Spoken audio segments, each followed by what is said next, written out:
thousands and thousands of times all over the planet. In almost every culture you find the god pinned to a tree, and sometimes the trees have crossbars in them. Even in ancient India, amongst what they call savages, and they're pretty savage, they had an adjustable cross, and they would tie the thing with the palms and the hands, the nails going through the palms is not a very practical way of crucifying someone because they rip. I know this is a gory subject, but it is the basis of the gospel story, so you kind of have to talk about it. They would actually tie their wrists to this crossbar. So you had what was the Son of God, the representative of the Sun God, being crucified or put on a cross, and then often stabbed in the side with a sharp object, a spear. In the Odin myth, the mistletoe spear he was stabbed with. Those are common themes. In Quetzalcoatl's case, Quetzalcoatl is the Mexican sun god too. There's an image of him on a cross between two thieves. So that is also another motif. And it all starts coming back to what I call astrotheology, or the worship of nature, astro stars, planets, moon. The thieves are considered the night sky that steal the light from the sun. So he's crucified between the thieves. They also can represent the months of Capricorn and Sagittarius, in reverse order, where the sun is losing strength. Actually, it would be Scorpio and Sagittarius, the two thieves, are stealing his strength, the sun god's strength. And Sagittarius with the arrow is the side wounding, shooting an arrow into the sun, is that lance in the sun, or the spear in the sun. So the sun is the central theme, you're saying, of virtually all of these, what have evolved into religions, modern day religions, but also from some of the more primitive cultures as well. You can date it back, you can date the extreme sun worship back to the beginning of agricultural era, and it depends again on where you're talking about, because some places it seems 10,000 years ago, but there are places underwater now that surely were agricultural areas, so it could be even longer ago than. It's so developed, I would say it goes back further than that. And if you look at, now we're finding star maps in caves, 35,000-year-olds in Altamira, Spain, and so forth, that this astrotheology, also involving the moon and the stars, goes back tens of thousands of years ago, possibly as far back as Homo sapiens sapiens, the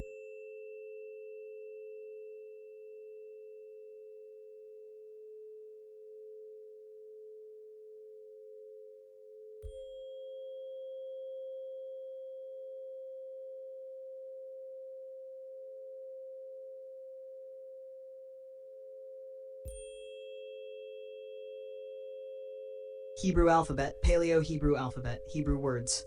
Ayin, Ah. Teaching manual breakdown, pre-colonial, phonetic, anatomical, and spiritual. 1. What ayin is in the oldest layers, Semitic I letter. Name, core meaning. Ayin literally means eye in Northwest Semitic traditions, and it's traced back to an older pictograph of an eye etic that later becomes Phoenician, Hebrew Ah, Aramaic Syriac forms, and Arabic Ar. Sound. Phonetics. Historically, it represents a deep throat consonant, a voiced pharyngeal fricative, written in IPA. Many modern Hebrew speakers don't pronounce it distinctly anymore, but the older phonetic value is well documented across Semitic scripts. Key ayin family words in Hebrew. Ayin was eye. Einain, spring, a source of water. That eye spring pairing matters. An eye is a source of seeing. A spring is a source of water. Same root idea of a living outlet. Hashnar 2. Pre-colonial letter family map. Closest relatives, not every language. Ayinain shows up across the Old Semitic writing world. Phoenician, circle, oval eye-like forms in older stages. Hebrew, Ah. Aramaic, Syriac, related A forms. Arabic, Ain, Gez, Ethiopic, Hayat listed as a cognate letter family member in the Semitic set. Important clarity. These are genealogically connected writing traditions. That's different from saying every language has ayin. Many don't. Third eye in the body. What anatomy actually supports, and what is metaphor. People use third eye in spiritual language. Anatomically, the closest real structures are Pineal gland, often nicknamed third eye in modern spiritual talk. The pineal gland is a small neuroendocrine gland in the brain that produces melatonin, helping regulate sleep circadian rhythms. So the clean connection is inner sight, dream cycles, melatonin circadian rhythm regulation, biology, which then becomes symbolic language about insight. Hypothalamus, the homeostasis and command center. The hypothalamus helps regulate homeostasis, and it influences the autonomic nervous system and hormones via pituitary control. If you're mapping inner clarity onto the body, the hypothalamus is a legit anchor because it's heavily involved in stress, temperature, appetite, endocrine signaling, autonomic balance, the state of the body. Vagus nerve, the rest and digest pathway.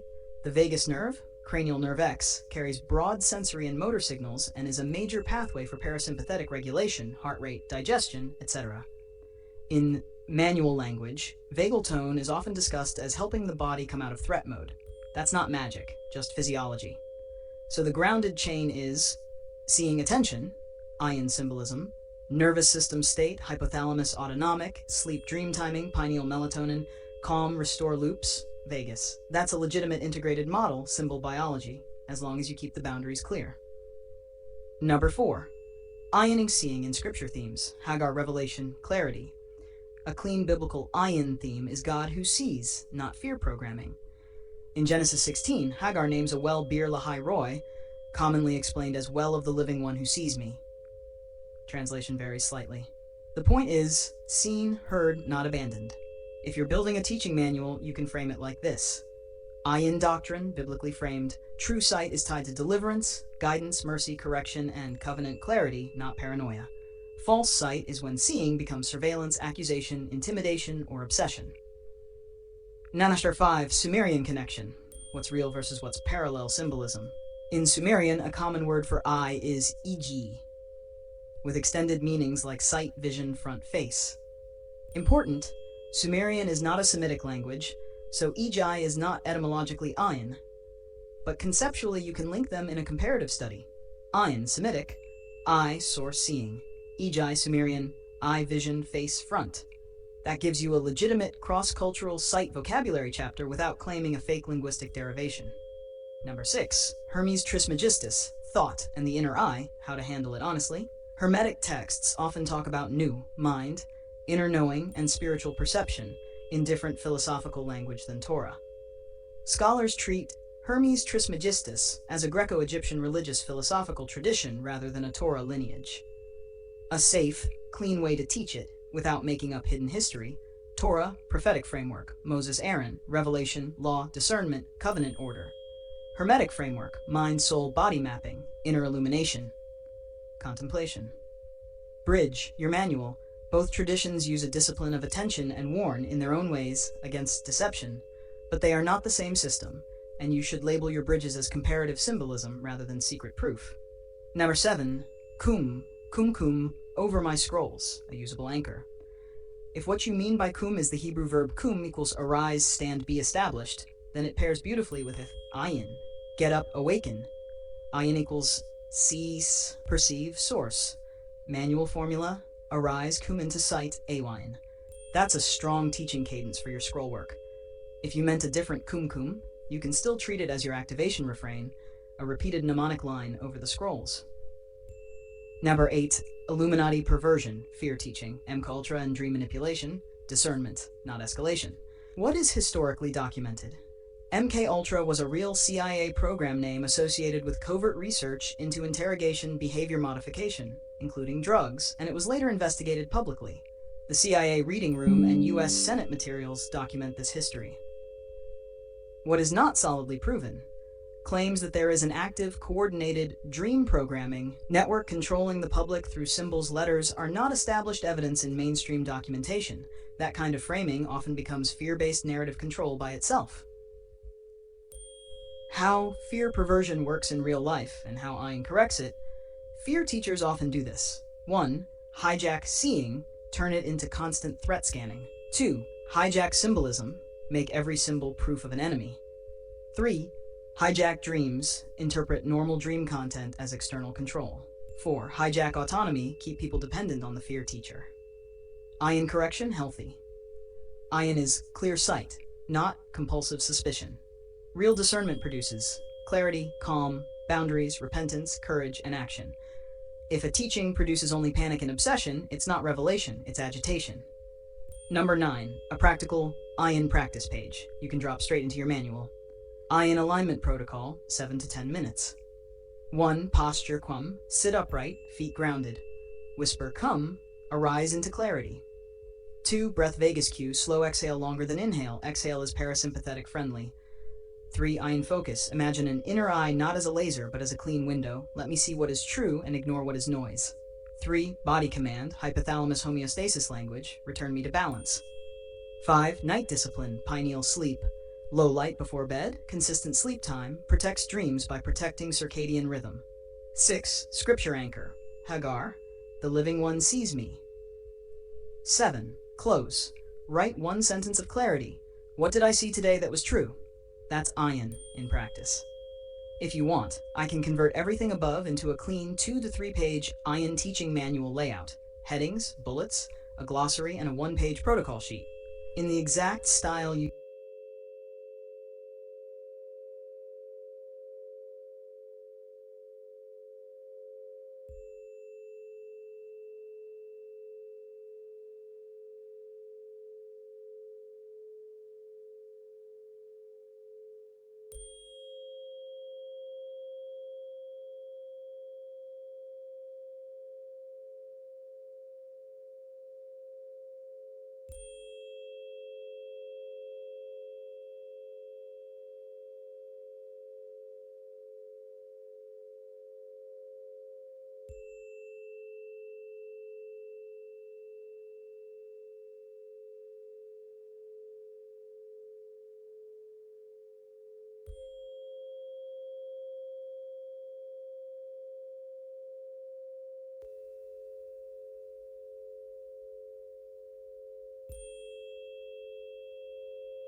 on that, among others. I will Society of Jesus. In other words, please all the way back to Esau and Aztec, Lemuria, Atlantean, Sumerian, Tartarian, um, Hyperborean, Arcturian, Lyrian, so on and so forth. If you know about cats, you know about Amabast, right? So therefore, you know about Balaam, or which means the jaguar, right? The jaguar, and or the lion, Bast, Sakmet, which are one and the same. This was a form of taking away the power of the feminine essence, right? Which we all need both as in equilibrium. That's the balanced scale, right? And the way the heart of the feather through Abyahu and through Anubis, right?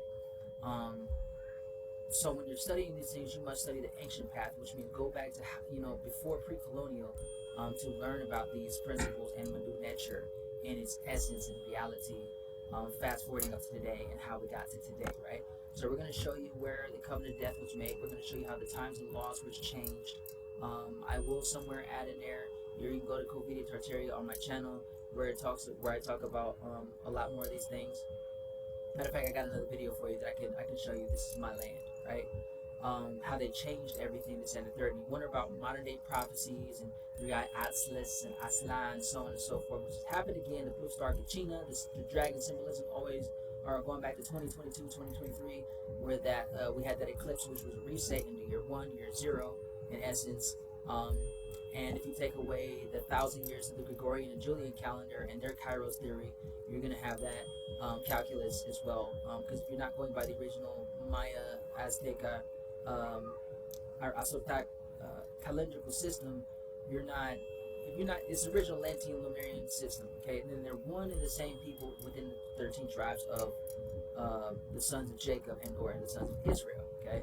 So, people like, are you an Israelite? If I'm an Israelite or Yashraelite or a Yashraelim or Yahudim, my bloodline does trace back to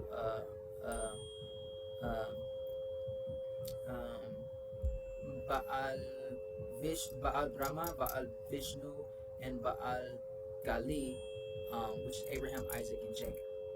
All right, Hindustan, where we're at, all the Americas, right? India Superior, India Major, the real Copan, Alpine, China, Children Cathay, we go into this in COVID Tartaria series, alright? Shout out 432 drop for your info, Kuri Meoahu for your info, Talatawani, your info, Chief Blue Feather, your info, UBTV for your info, and among many others. Mine and Bill for your info, and Cullen Smith, Lifting the Veil for your info, and Deborah Tavares for your info, and ExtremeRealityCheck.com, which we're going to tap into some of your videos to show the essence of what we're talking about and how to show these relatable things to what we call shit hits the fan, why certain things are taking place, what Common Plan 8888 actually represents in a greater essence, and there's going to be a lot more information than this one video is going to hold. So it's going to be a fucking dope video. I'm going to be clicking back and forth from different things because this is for study purposes and for educational purposes, because you need to education. It's the best medication, right? So we're going to talk about all kinds of shit, frequencies. You're going to hear frequencies going on in the background. We're going to have some fun. If you can follow, if you can advise, welcome to Speed Readers. Are you zombie, ghosts, ready or not?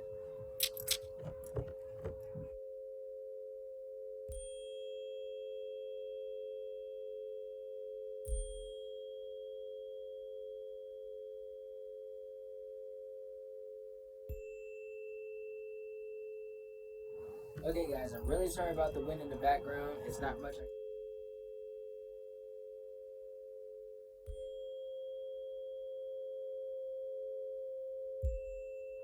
Alright, and then I'm about to go into some other reasons as to why I'm doing this from a hereditary point of view, heritage, background, identity, so on and so forth. Because it hones in on, like they say in your Bibles, study the ancient path, right? Faith without works is dead. Suffer not which to live, which is Proverbs 22:18. Israel is my firstborn son. So on and so forth. I'll be trying to bring some of them receipts and stuff like that. Just because I want you to be able to grasp the essence of what I'm doing before shit hits the fan. And when it talks about, people are wondering what's going on, why things are going on, that's where we're gonna go. We're gonna go for a trip. Welcome to the fifth world, and this is world 3. Actually 4, triple 4, so enjoy that.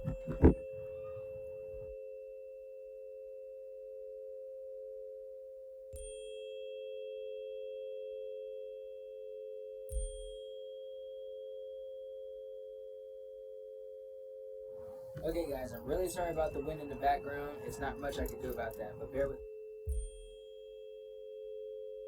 Society of Jesus, in other words, so therefore you know about Balaam, or which means the jaguar, right? The jaguar, and or the lion, Bas Sacrament, which are one and the same. This was a form of taking away the power of the feminine. Baal Brahma, Baal Vishnu, and or the sons of Israel. Okay, so people like Maya, Aztec, that we had that eclipse, which was a reset in my land, right? Where the covenant of death was made. We're going to show you how the time.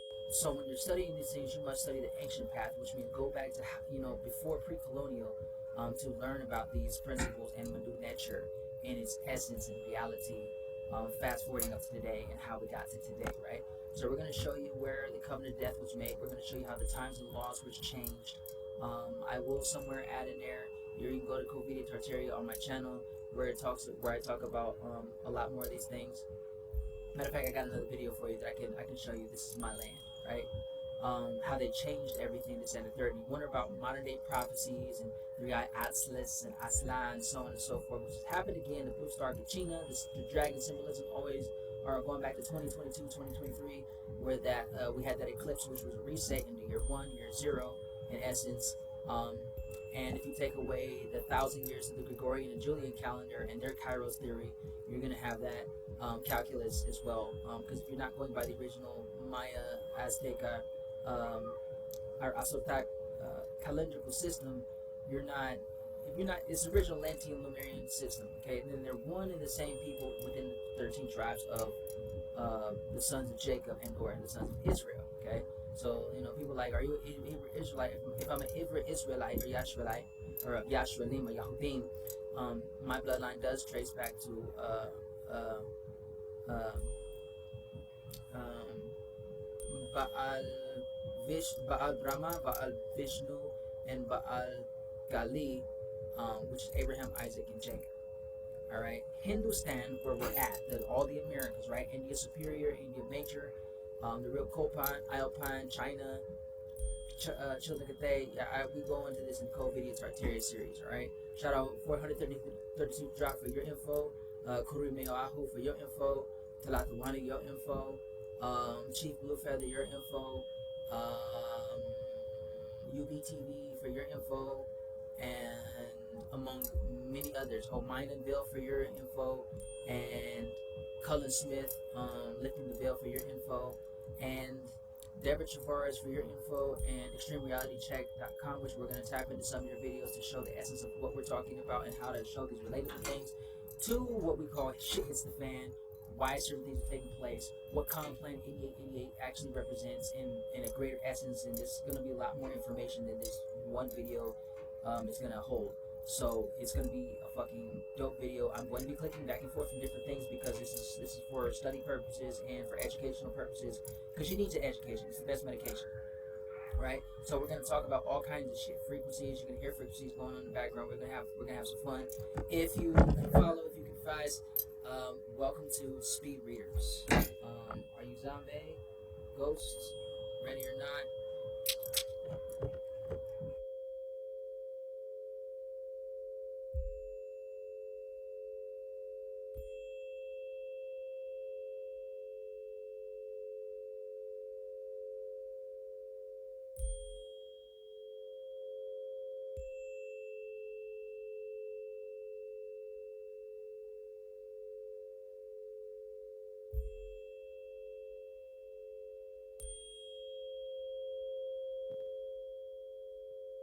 Can you really earn a degree without paying anything? Yes, you can earn a degree at Maestro without paying anything. If you qualify, you receive a scholarship to cover any out-of-pocket expenses, plus you get a free laptop. And how does that work? Tartaria S is one of our most controversial interviews because her research and theories put the origins of the world's religions as we know them under a new light.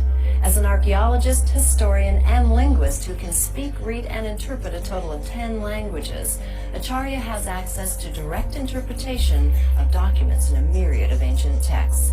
In this interview, she makes a solid case for the position that all religions stem from our connection with one eternal source. Let's go ahead and start with the genesis of this entire progression of your work and how you ended up in a position to basically blow everybody else's notion of comfortable myths and their comfort with their own religions. So let's start from the beginning. So you're asking me. Basically, when did this interest of yours, how did it evolve? I became interested in mythology as a small child. So about 3 or so, I started studying Greek myths and got interested in National Geographic magazine, for example, and reading the stories of, they would try to reconstruct the journeys of people like Odysseus or Ulysses. So, and watching movies like that, Sinbad movies or Ulysses movies, got me very interested in these kinds of stories. And although I did not understand the mythology as I do now, and found it a bit mystifying, I was impassioned by the Greek civilization in particular. The Egyptian culture did not interest me that much. It seemed very strange, and it seemed as if, as I was growing up, I became very inclined towards studying these mythologies of these cultures. And the Egyptians seemed like it already had people crawling all over it, and it was very busy. So I went where, at that time, there was less public interest, which was Greek civilization. And I found it more interesting to the West because it is one of the bases of Western civilization. So I ended up studying there. I went there at 14 on a family trip. My father was teaching psychology on a warship, and he took the whole family there. And when I saw the Acropolis, or the Temple of Zeus in Athens, that was it. I said, this is what I want to study. I'd already been interested in Louis Leakey and anthropology, but I really liked the artifact part of studies of archaic things, rather than anthropology's digging up the bones. So then I did study it through a high school on my own, and then in college, the first day in college, I was in an art history class that revolved around Greek civilization, and I said, okay, this is what I'm going to major in. What did you major in? And he told me it was Greek classics, and I said, that's it. So the first day of school, I had my major already. So already my direction is set in life.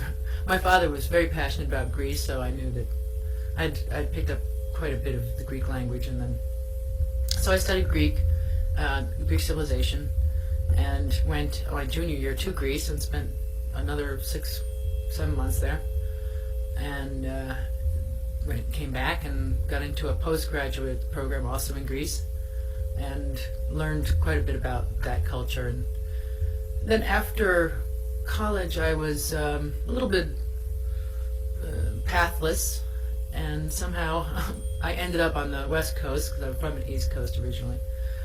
Ended up in the Bodhi Tree bookstore in Los Angeles, probably where all of this stuff came together, because I remember encountering a book called Forgery in Christianity by Joseph Wheelis, which was one of these plastic-bound cardboard covers, just a real, not even a published book, but those were the ones I would look for, because they had the most interesting research from far longer ago.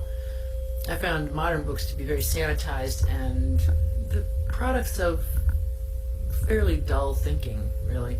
These older books, before World War II era, about from the late 18th century, the ones in English until that era, were extremely well written. The English was very well thought out and taught. The education was obviously superior.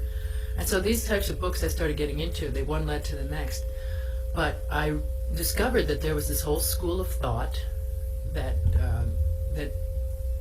said our modern icons, especially Jesus Christ, were as mythical as Hercules and Zeus and Athena and Adonis and Thor and all the other gods that we have been taught to almost roundly dismiss because those are just myths. This is the real thing. Well, I discovered that it's no more the real thing than they were. And 5,000 years ago, the believers in those, Osiris, Isis in Egypt, they believed in them as strongly as do the fanatics of Christianity, for example, or the fundamentalists of Christianity today. The followers of Osiris and Isis had this rich spiritual life with connections with them. They made appearances to them, the same kind of thing, after-death experiences.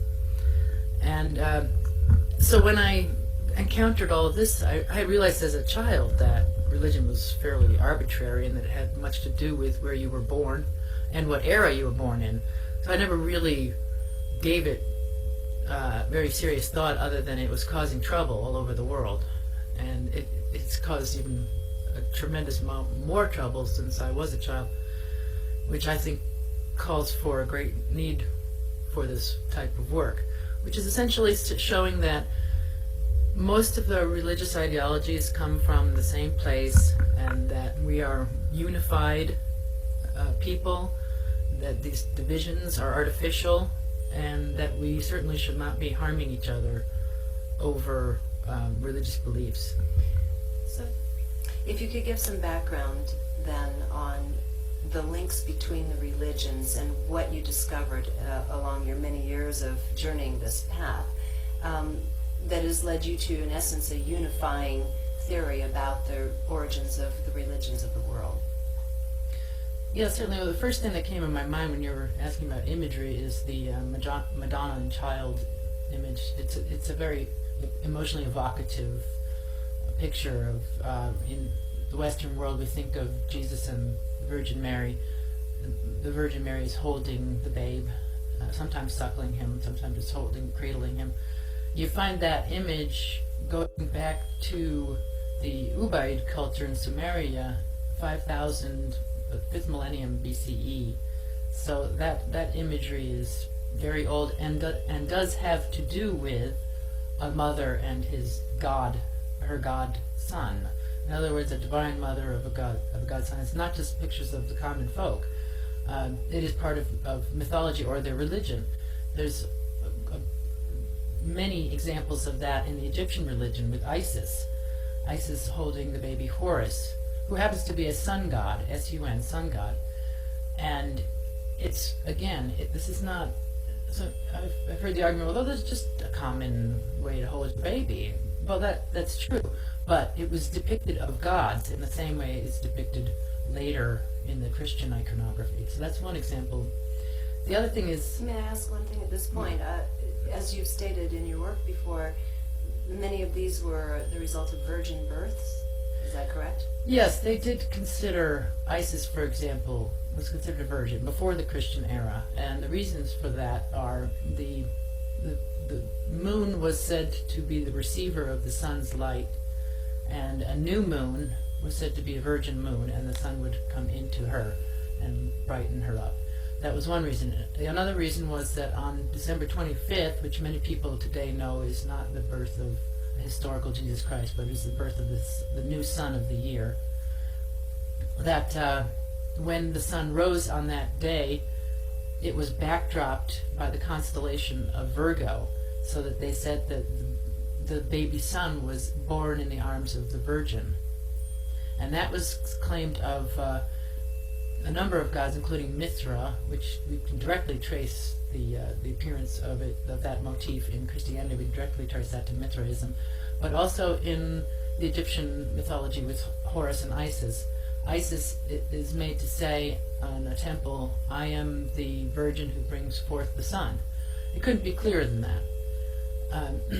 There are other icons, such as the cross and the crucifix, or at least a cruciform, with a person, with generally a male, I suppose, male god figure, with his arms outstretched. There's actually a female one from Cyprus, predating the Christian era by anywhere from hundreds to a couple of thousand years. The cross was extremely sacred in numerous cultures around the world, in places where the influence could not have been felt prior to the Columbian contact, say in Central America or South America. So the crosses and various forms of the cross, the Egyptian Ankh was as sacred to the Egyptians as the Catholic cross is to the Catholics. And there's a Christian apologist from the 3rd century who is being ridiculed about Christian beliefs, and he retorts, "Well, at least we don't carry our God on a cross like you do." This is rather strong evidence. You said that was the 3rd century? Yes. Mm-hmm. It's rather strong evidence that, and then it goes on about how their gods are portrayed as being on crosses, the Roman gods. Crucifixion and Krishna as well, and some other well-known, more Eastern deities. The crucifixion also comes up repeatedly. It's displayed that their deaths are depicted in a manner that is somewhat ambiguous. For example, in the Krishna myth, you have him being pinned to a tree. Every blurry and low vision and then he disappears and is seen ascending and then coming back to life. But in less orthodox terms, it has been called a crucifixion. It's the same archetypical sacred king human sacrifice ritual that was performed thousands and thousands of times all over the planet. In almost every culture, you find the god pinned to a tree, and sometimes the trees have crossbars in them. Even in ancient India, amongst what they call savages, and they're pretty savage, they had an adjustable cross, and they would tie the thing with the palms and the hands.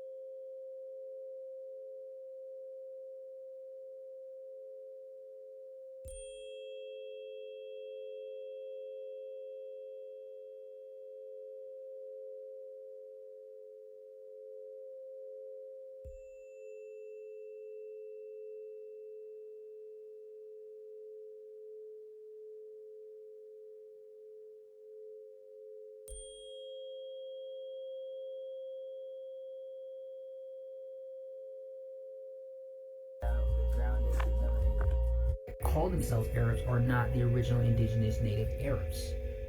Ra and the Yu, okay? It's Covidia Tartaria, these three, most of what I'm doing, why I'm doing. The ground is humility. So the video that I'm about, so that whatever I was pumping my nuggets, I fed this up, get out, the ground is humility. So the video that I'm about to show right now, it's going to be kind of all over the place. I know some of my videos are because there's levels to what I'm doing and why I'm doing it. But for newsflash, this one is a shit is the film video, and we're going into the Covidia Tartaria playlist on Noble Scorpions. That's SCORPION S3. After the word notes, number 3 Scorpions. Then you get all that shit backwards. But anyway, we're gonna talk about some foraging guides, and I'm gonna show you some video clips to enhance what I'm speaking about within this guide that we put together for SHTF.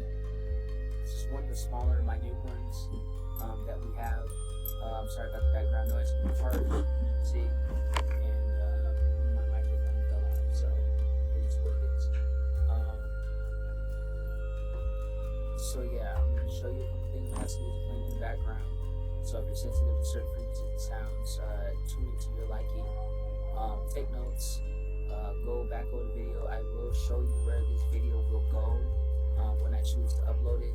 That way you can find it easier. This video will be called SHTF 1. Alright, so this will be going into Niggas Anonymous playlist as well as Ghosts and Zombies for the reasons that be. And like I said, Covidia Tartaria, these things are going to go into that one as well, because I'm going to go into other portions that take a little bit more into some other shit. So if you see me clicking on shit, just follow what I'm doing. I'm also showing and giving a tutorial as far as cyber security, detective work and stuff like that, investigation. So teach you how to find certain stuff. So pay attention to what I'm doing. All these videos are educational purposes and so on. Alright? Alright, cool.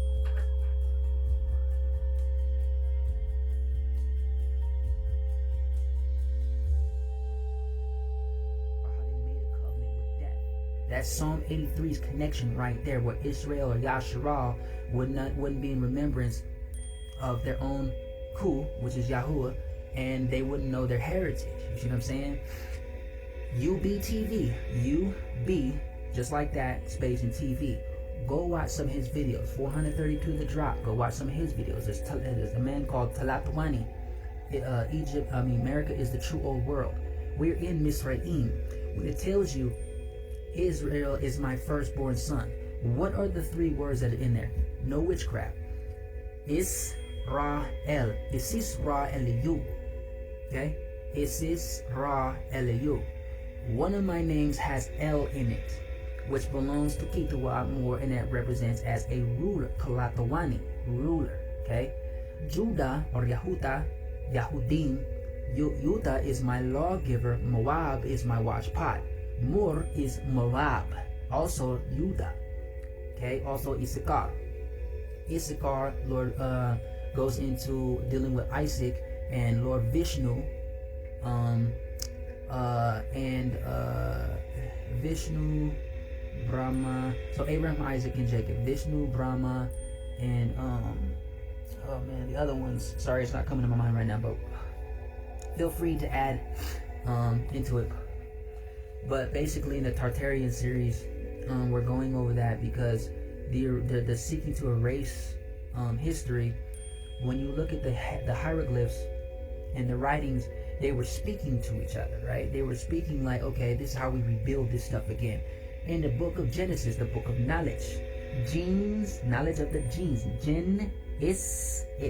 Think about that. Gen is. This is phonetics and phonesis. Phonesis, the wisdom of the phonetics, the wisdoms of the tongue, the sounds, the frequencies of the tongue, right? The construction of the tongue, how to word things. We created the English language. Anglo, Anglo-Saxon. You see what I'm saying? But dealing with Prus, Rus, Roth, the original Rothschild. You see what I'm saying? The ones that's projected nowadays is the Jacobite clone race, the Cabbage Patch Kids, okay, the World Fairs, the clone race, the incubator babies, right? For the purposes of incarnation, which is one reason why Covidio exists with the towers and stuff like that. This is ancient tech that was done before, which is why parts of Lemuria and Atlantis was sunk underwater. If you study cartography and you look at the parts where it's water, but it's brown shading under it, that's because that landmass is still there, it's just underwater.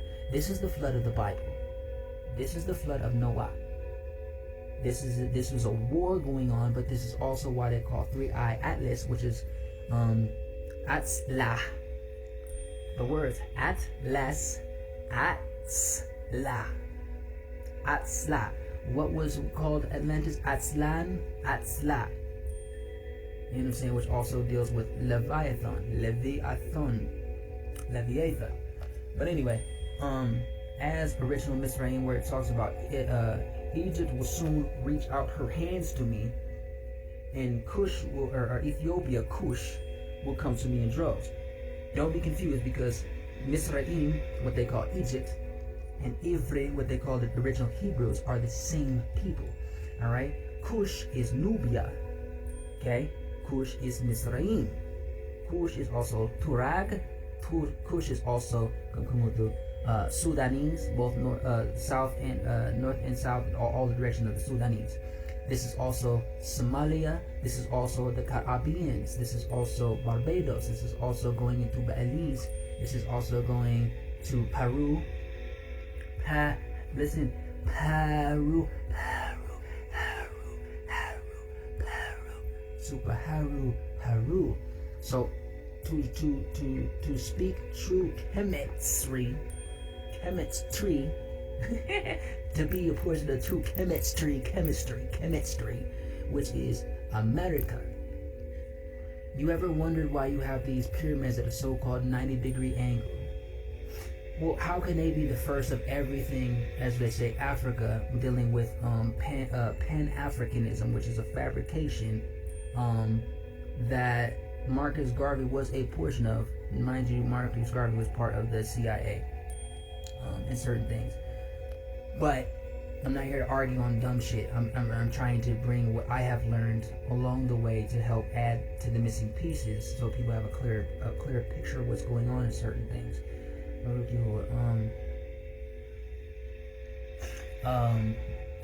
So the Pan-African movement, which connected to the Black Boule and all that stuff, which is an infiltrated system of people who are supposed to be leaders and help governing in the royal priesthood. Now, about our royal priesthood, we have an actual system. This is why they get the 10 principles of what they call the 10 commandments from there, because if certain acts were done, there was a certain consequence for those certain acts. You see what I'm saying? So when people were programmed through propaganda and trying to wipe away their heritage and their history, and it became sexualized, over-sexualized, and perverted through I just had it right there. When they talk about multiple wives and multiple husbands, technically in the eyes of the Most High, that's adultery. And it's an over unchecked way of pleasure. And you can kind of see this in the way of like people having multiple baby mamas and multiple baby daddies. When does it ever work for anybody? Right. But what do I know? Anyway, hala yahoo. Now there are ways to make that work, but being part of what they call American culture nowadays, it's not American culture. USA Inc. or US Inc. is a fabrication. It is a false government. It's a quasi-incorporation. It is a cartel system, full of human trafficking. This is why you got foster care, CPS, stuff like that. Now, when you go back into was it 19? Don't quote me on, what is it? 19, I think it was 1947 to 1949 during the Adoption, Care, and Expansion Act or some shit like that. I'm trying to look it up. Which was trying to sell, it's slavery, selling the children into adoption through the human trafficking, which is CPS, where they use it as a form of psychological warfare opposed to the parents. This is also where they also got in there the Child Welfare and Labor Act, the Child Labor Act, putting them to work so that they can earn their own keep. So when they say that you're dead at sea or this, that, and the third when you go to the hospitals and give birth to a child, is because they consider you abandoned your child. There are some PDFs. One is called Codex Magica. You can check out how many times they change these Bibles, which is Bibles, 2 bulls, papal bulls. Okay? When Christianity came and force converted, just like a lot of Islam done the same thing. People don't like to talk about the Arab slave trade, the Arabian slave trade, which had to do with our people. The modern day Arabs that call themselves Arabs are not the original indigenous native Arabs. Period. Never were. That is a reclassification. And the bywords, all these different things that we be named by except for who the fuck we actually are.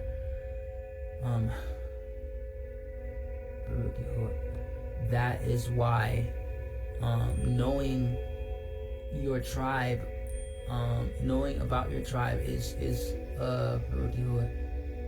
really crucial. You know what I'm saying? Because you can learn it through your dancing, you can learn it through your singing, the type of music that you like, the type of food that you eat. You know what I'm saying? That's how I learned. You know what I'm saying? Other than how the Most High led me the entire way. You know what I'm saying? They're like the Mayans are bloodthirsty people. No, we're not. At least not all of us. You know what I'm saying? Human sacrificing was an abomination. Example. Most High says, Abraham, go tie up your son, bind him up. This, that. You think the Most High gonna tell you don't murder and then tell him to kill his son? But where your Jeebus at? Where your Jeebus at?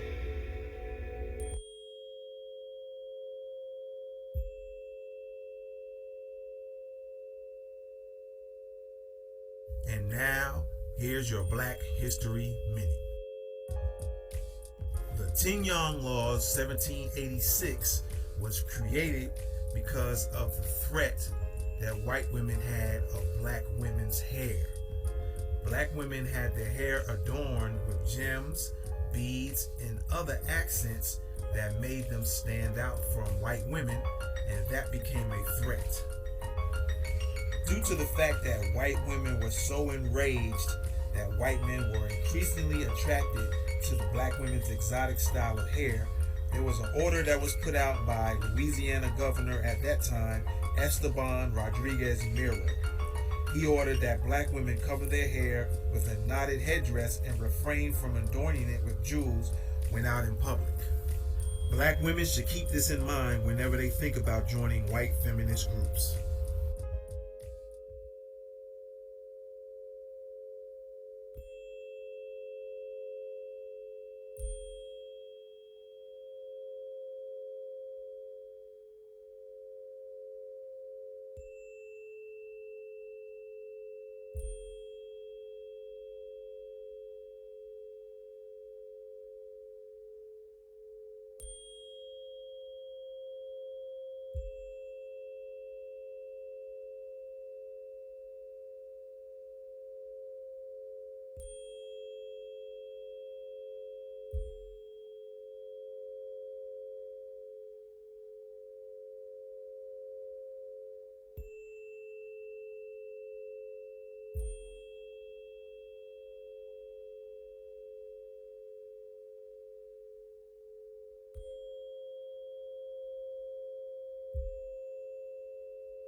чтобы я была сюда. В понятно не забудь поднять глаза. Ты тянешь самое, что горячо. Длинный пешок укутан в снег. The devil's back. В итоге глубина тебя принят на четверг. Где плак?